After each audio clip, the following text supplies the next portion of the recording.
Today on the Titan Protection Show, we are talking security robots. Can they navigate terrain, weather? Are they a good replacement for security officers? We are digging into those questions and more. Welcome to the Titan Protection Show.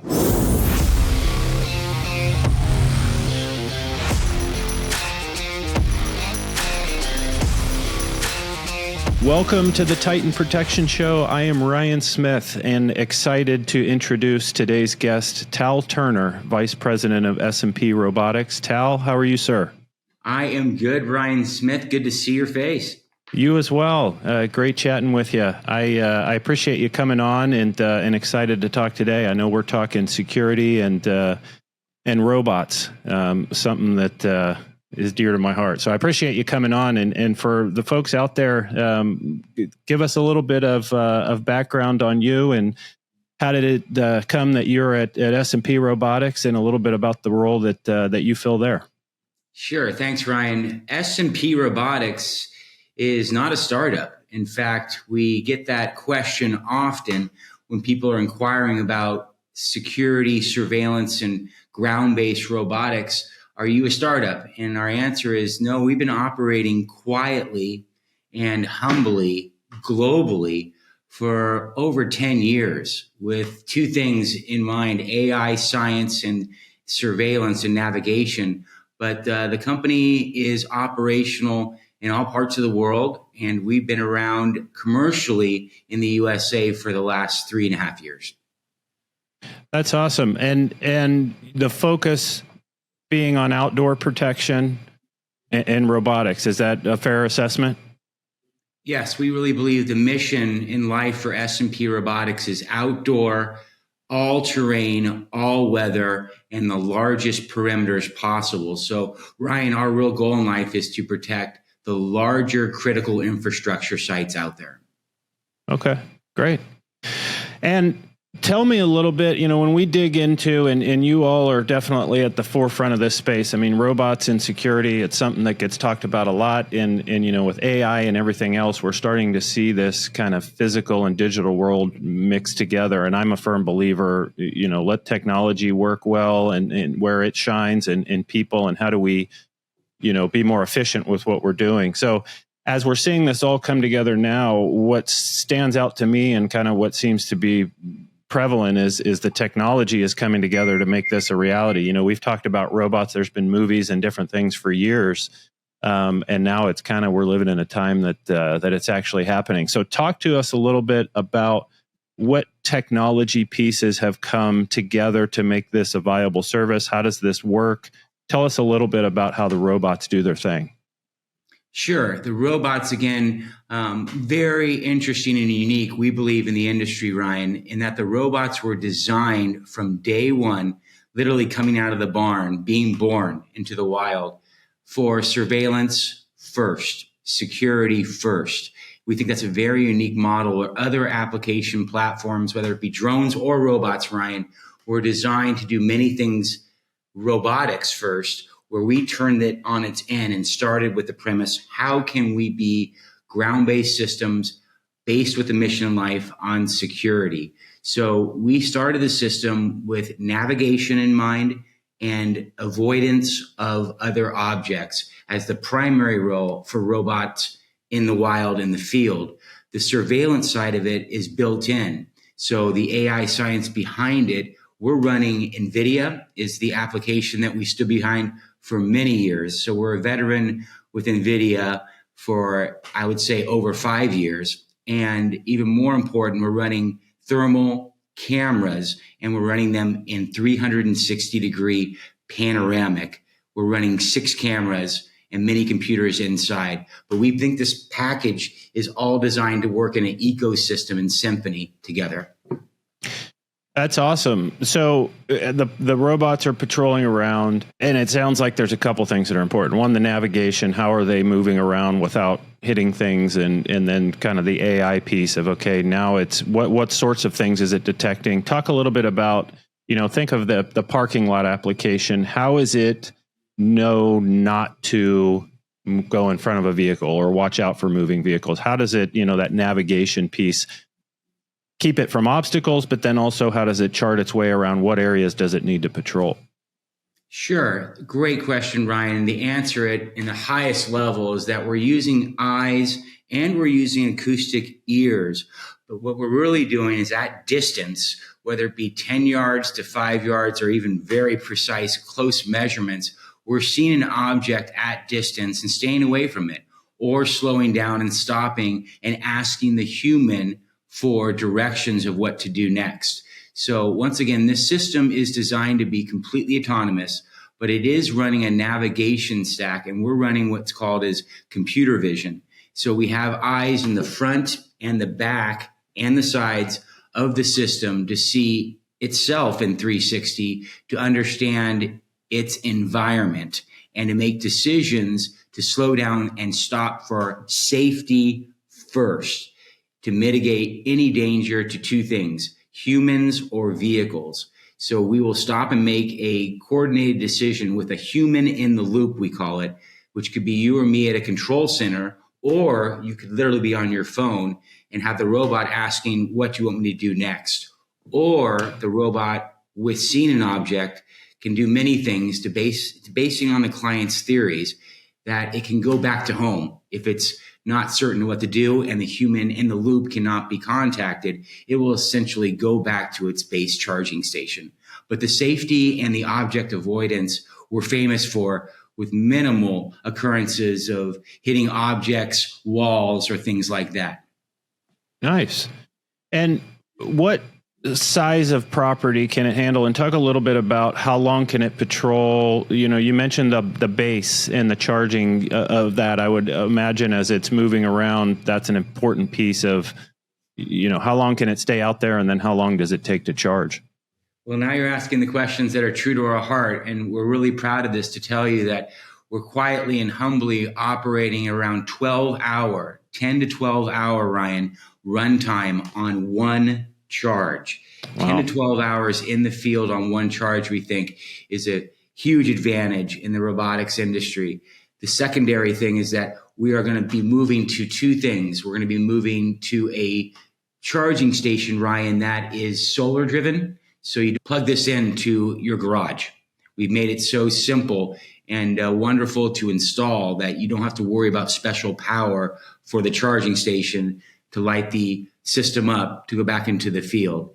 That the system is also designed to make very clear to you as a swarm system. So the robots operate as teammates, and they're never operating normally at perimeters. To answer the question, the minimum threshold for a SP Robotics deployment is probably around 10 acres is what we would like to start with in a secure environment, and usually running from the north and south, two different robot systems that are aware of each other's battery life and can support each other. So if one system is running low on battery, Ryan, it'll notify the other one that it's going back to charging station, and to take on that position where the former robot was, relieve it of duty, and have eyes on a threat environment at that time.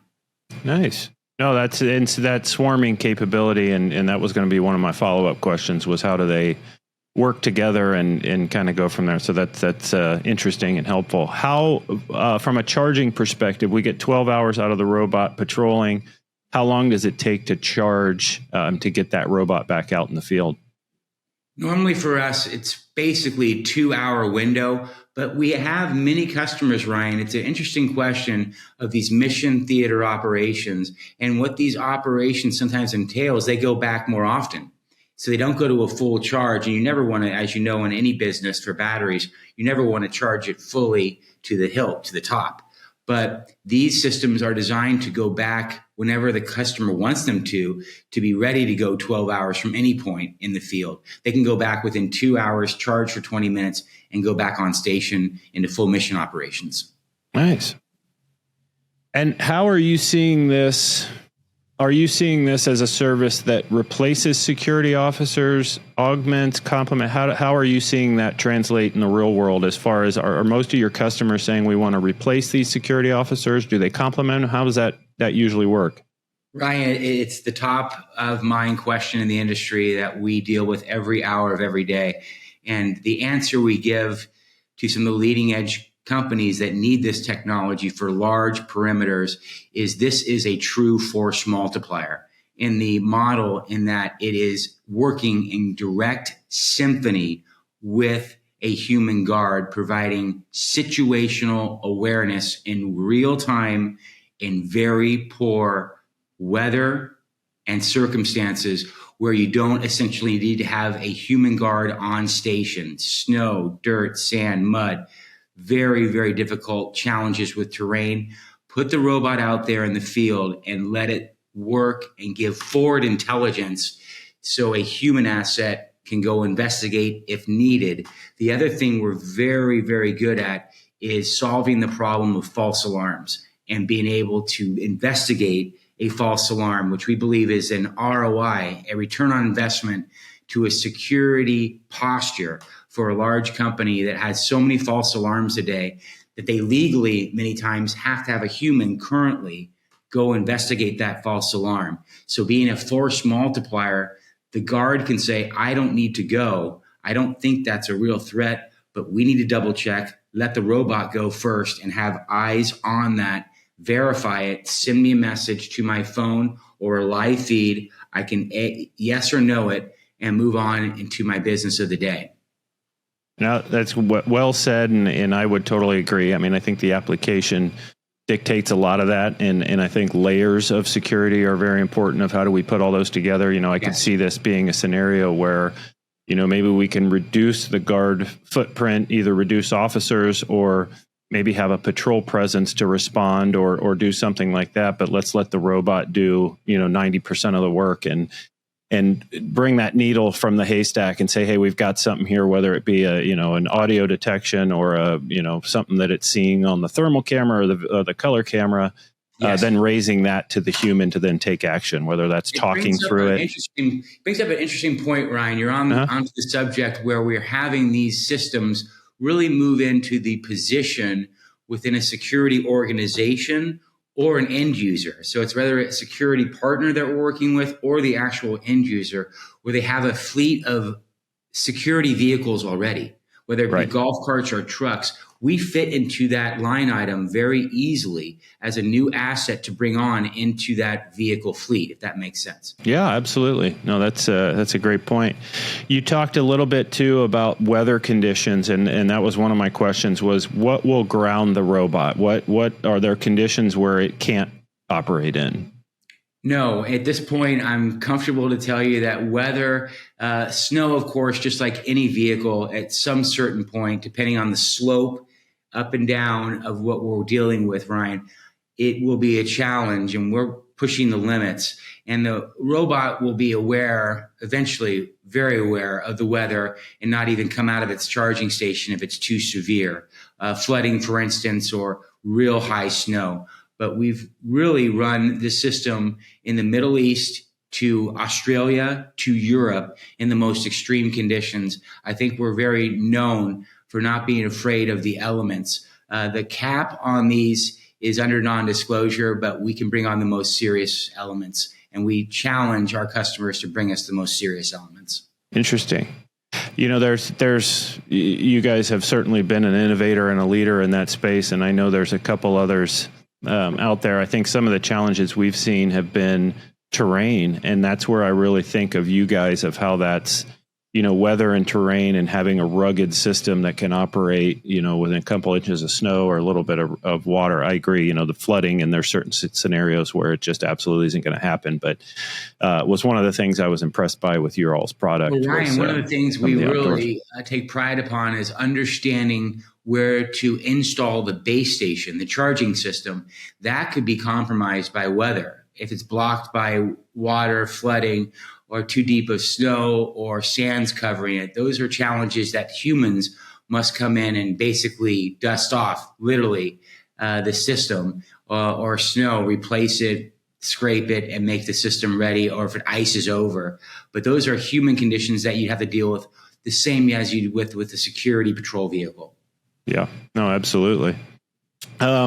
Trends that you're seeing in this space. You've been in this world for a while, and kind of just interested to see what you all have on the radar for, additional upgrades down the road, but just in general, where do you see robotic security progressing over the next 5 Ryan, years? you get us excited. This is what we really like to talk about, being the innovator in artificial intelligence, machine learning, deep learning, even moving into the world of ChatGPT, where the robot will be truly on its own, speaking all languages in real time as a guard would be capable of at some point.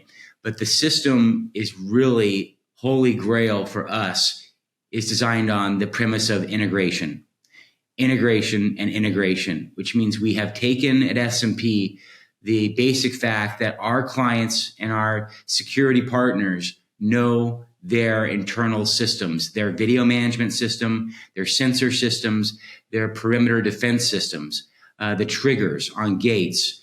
All these electronic signals can talk with these robots. So we've made it extremely serious to us in the future that we are an open platform, in that S&P is running what's called as ONVIF, ONVIF, as the protocol. And we're able to send our acoustic, our listening capabilities, and our video in real time to a handset, to a phone, to a laptop, to a video management system, unfiltered and unnecessary for the client to have any type of software built in already. They can use what they have already, they already currently own, and we integrate into it.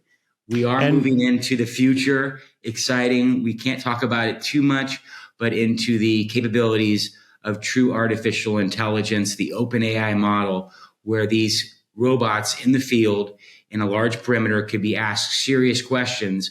If there is a person that has fallen in a parking lot, there is an asset, an employee at an oil rig, or there is a utility worker in the field that has fallen or injured, the robot can basically have a conversation on its own and bring situational awareness through conversation acoustically and relay that information via messaging to a central monitoring station, a video management system, to a control room. So the humans in the control room will have a lot more information about what the threat, the situation, the emergency responsiveness should be at that time.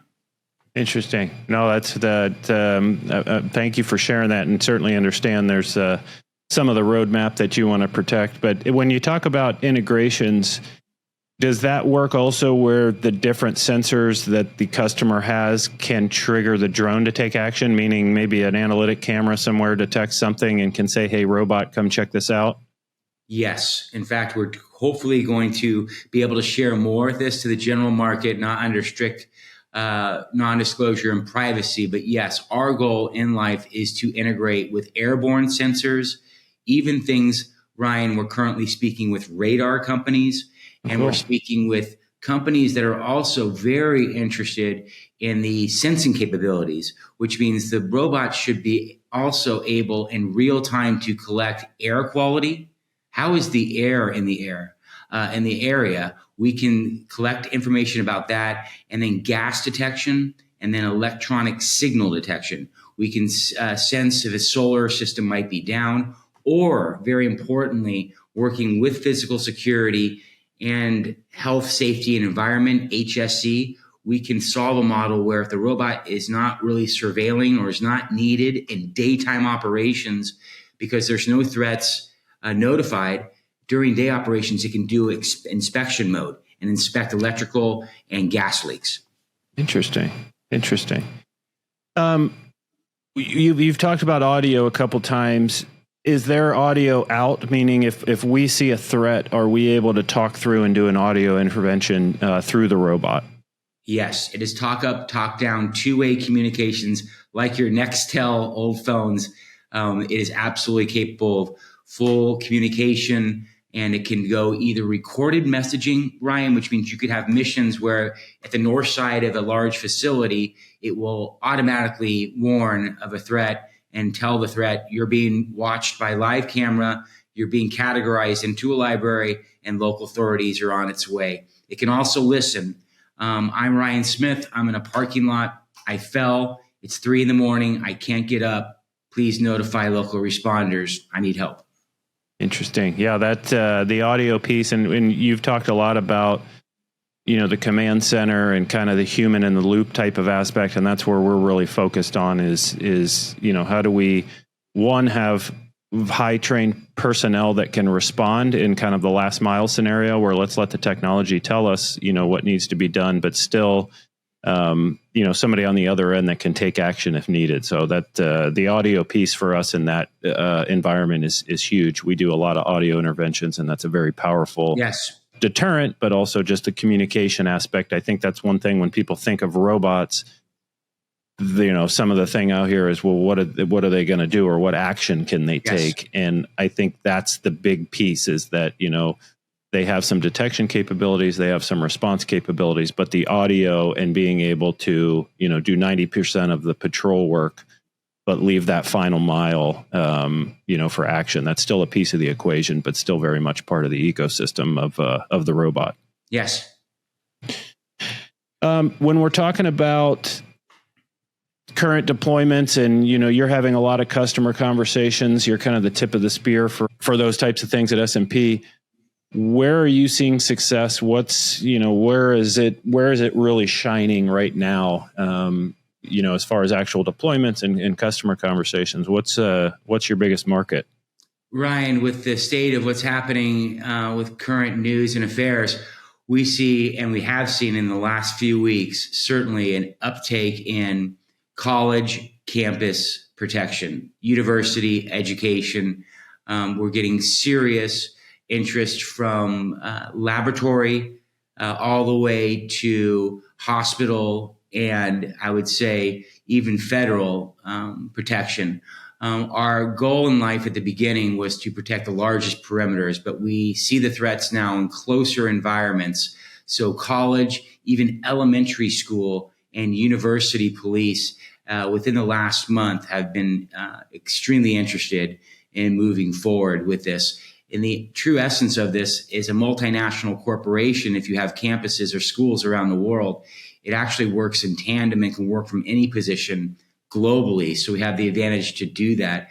But the immediate new interests are in mitigating things we all know too well: active shooter mitigation, where this robot is designed to be a sentry post at the school, and with a full-way communication capability. If it does see an incoming threat, it can talk to it.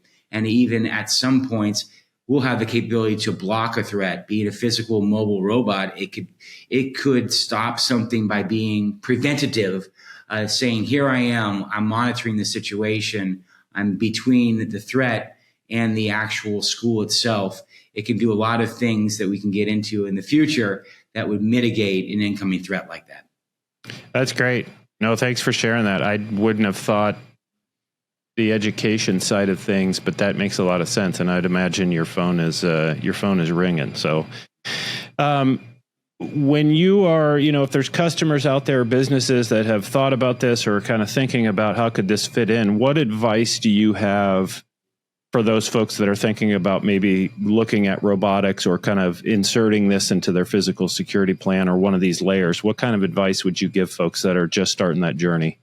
Thanks, Ryan. The biggest answer I give that gets the most credit is don't take this as a little robotic dog toy or drone toy.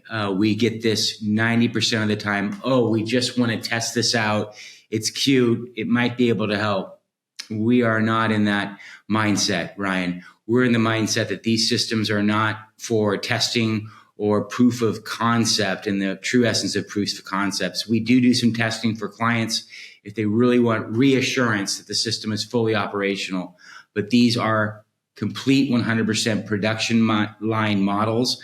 And the answer to the question from our client, the requirements from the client are two things. We require the client to have some network skills, Ryan. That's communication skills, the capability to understand Wi-Fi and cellular, and then somewhat of an electrical background, understanding some wire and some solderings, because there is some equipment, the charging station and electricity, that a client or a security partner that we work with, Ryan, will have those two things: electrical background and a little bit of communications, network administration, cellular. Awesome. Great info. No, I appreciate you sharing that. What am I leaving on the table? Any final thoughts? What's your your vision for robots and security down the road? Anything I'm leaving on the table? No, we've never been literally in a more exciting time with the next steps and the advancements innovating with artificial intelligence. We're going to be at the forefront of using ChatGPT for acoustics, with the secondary huge advancement in battery life that S&P will be working on. We'll get up to a full day of operations, Ryan, in the field with one charge. And then the third thing, again, the holy grail for us is integration, integration, integration. How well will this system not only work with humans? We believe integration also is, of course, how well can this asset, this technical digital asset, work with a human on the ground? But how can it work with sensors and a video management system where it's not walled off, where the feeds are open, they're secure and encrypted, but they're capable of going to your phone, your laptop, and to any system out there for complete situational awareness. But we've never seen a more exciting time in the industry. I agree. We're excited as well. I ask a lot of questions there that I think I knew some of the answers to. You certainly filled me in on a lot of things I didn't know, but this is something, as we follow technology and how do we integrate that into physical security, this is a piece where we kind of see us being the eyes behind the robot and using some of these different things and different technologies to layer in these things. But we're excited as well, and I certainly appreciate you jumping on and sharing your insights and your expertise in this. We will. I know we were showing some video of what these robots look like, but we'll also include your LinkedIn and contact information in the description. And if anybody has any questions, any advice, any thoughts on robots and security, we'd be happy to hear them and answer them. So please reach out if you need anything. And Tal, thanks again. I can't thank you enough for coming on the show. Appreciate it.